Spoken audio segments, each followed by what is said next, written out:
Sheriff. So good afternoon, everyone. Thank you for being here today.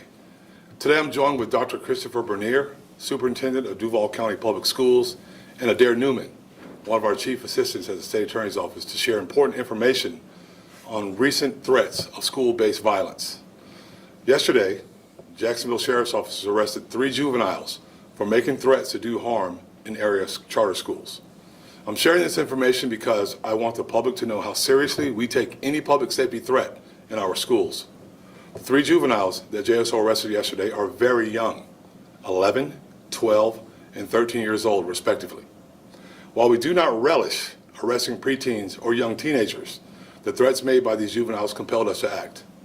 Sadly, the recent school shooting in Georgia has shown us that even the very young can commit unspeakable acts of violence. Here in Jacksonville, we will not sit on our hands and wait to see if those who make threats act on their words. We will be proactive and we will arrest.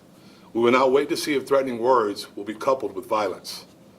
Although all 3 arrests were made yesterday, these threats were made electronically at differing times during the new school year. JSO only became aware of these threats very recently.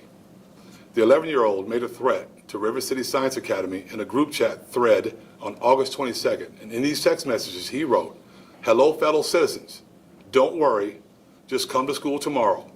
Just don't come to school tomorrow unless you want 15 pounds of lead added to you at an extremely fast rate." And that is a quote. He was arrested for sending a written threat to conduct a mass shooting, which is a second-degree felony. The 12-year-old made a threat to Adair River Bluff Charter School through Instagram messages sent on September 9th. In these messages, this juvenile said that he would shoot up the school. He was arrested for sending a written threat to conduct a mass shooting, a second-degree felony. The 13-year-old made a threat to Adair Bassett Charter School. This juvenile posted an Instagram story on her account stating, "Don't come to school tomorrow if you want to live." She was arrested for sending a written threat to kill, which is a second-degree felony. Our children are our most precious resource. Students and teachers deserve to feel safe and be safe in our schools. This agency will not, under any circumstance, tolerate victimization of children, even if those committing these crimes are children themselves. JSO will thoroughly investigate every threat of school-based violence. If there's probable cause for an arrest, we will arrest no matter if the perpetrator is 90 years old or 10 years old. It doesn't matter if the threat is made online, in a text chain, on paper, or out loud. I want all Jacksonville citizens to know that we will have zero tolerance for school threats of school shootings.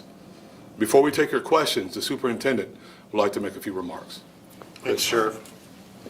And thank you to the Sheriff and the entire JSO department for their help and support. Safety takes everyone in our community. As the Duval County's public school superintendent, I want to echo the Sheriff's words that we will not tolerate students or others who makes threats against our schools. A threat can never be dismissed as a joke or a prank, and we as a school district will pursue the strongest disciplinary consequences available to us.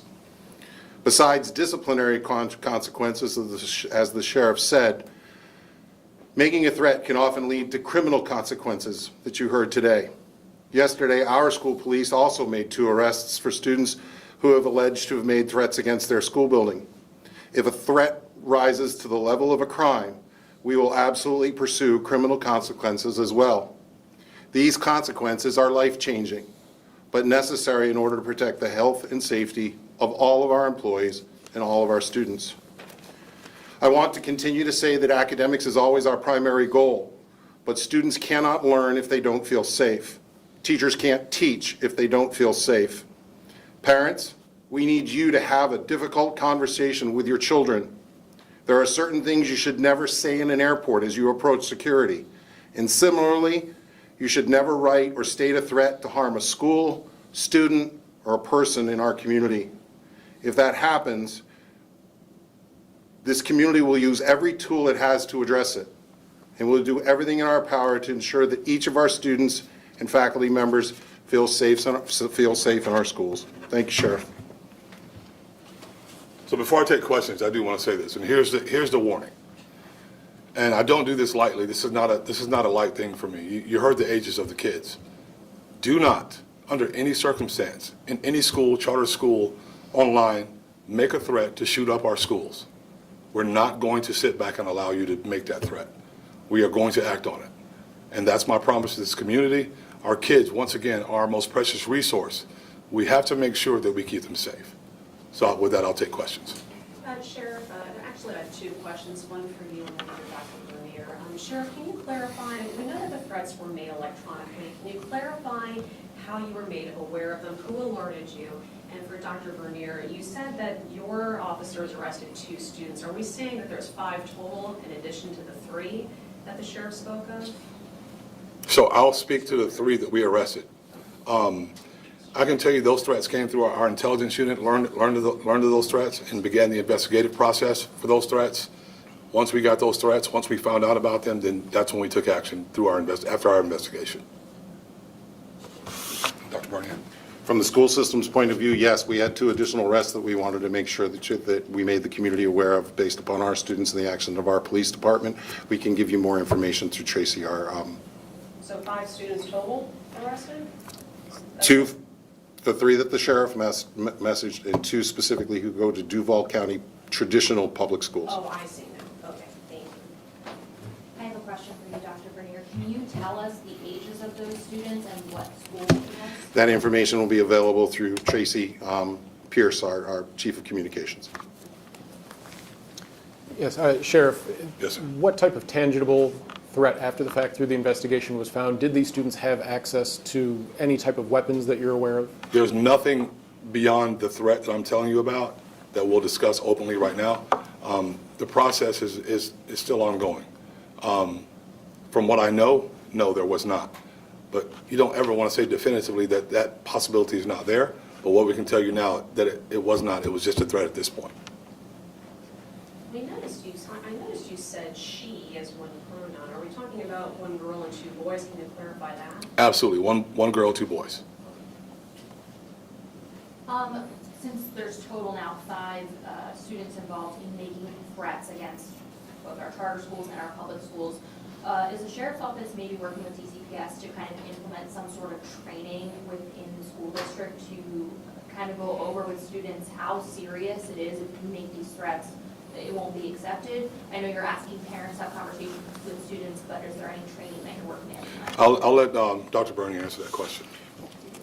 In our school building, in all of our school buildings, including our charters, we have a code of conduct. The code of conduct is reviewed at the beginning of school. We've also had additional communications as we've worked with Know the Line related to other types of activity that can occur in and around a school building. We've made it a point to specifically address school threats. But let me add to that. How much training does it take to not send a threat online, Instagram, about shooting up other kids in schools?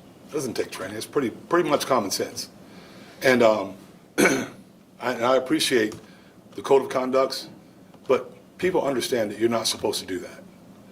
We're warning them, letting them know that we're not going to sit back and we're not going to take it. We're going to do something about it because we see what happens around the country and what just happened in Georgia. We don't want it happening in Jacksonville. We don't want it happening in charter schools. We don't want it happening in businesses. We don't want it happening in Duval County Public Schools. We have a great partnership. I'm very familiar with the chief of Duval County Public Schools Police Department. We're going to work together to make sure we handle these threats. And can you also talk about something like this can follow you? Can you speak to that side of it as well? Just to think twice. This can follow you. Yeah, it absolutely can. But that's where the judicial system comes in, the justice system comes in. And they're young. So hopefully we can get them in a position where, I don't know, I can't speak for them, but hopefully we can get them in a position where they can get some counseling and work on whatever issues they're dealing with. Because you don't necessarily want this to follow young people, but there are consequences to this type of behavior. And with the patterns that we see happening across the country, we got to make sure it just doesn't happen here. We do everything we can to stop it from happening here. Sheriff, you mentioned some of these happened as early as August, but in your experience, are there oftentimes copycat style shootings or threats that come after major school shootings like we saw in Georgia? No, I haven't seen that in my experience, but what we have seen is an increase in these types of things going on. I mean, it's like 3 in a row, like back to back. It's kind of strange, but we are paying very close attention. And that's what people should understand. We have social media accounts. We have a bunch of different things that we do to watch and pay attention to what's going on around us, whether it be something like this or other activities. Sure, quick question, just for clarification. You said that the kids were arrested, and then you named the charges that they could potentially face. Is the sheriff's office planning to file charges against these kids? The filing of charges comes from the state attorney. They will make those filing decisions on how that goes.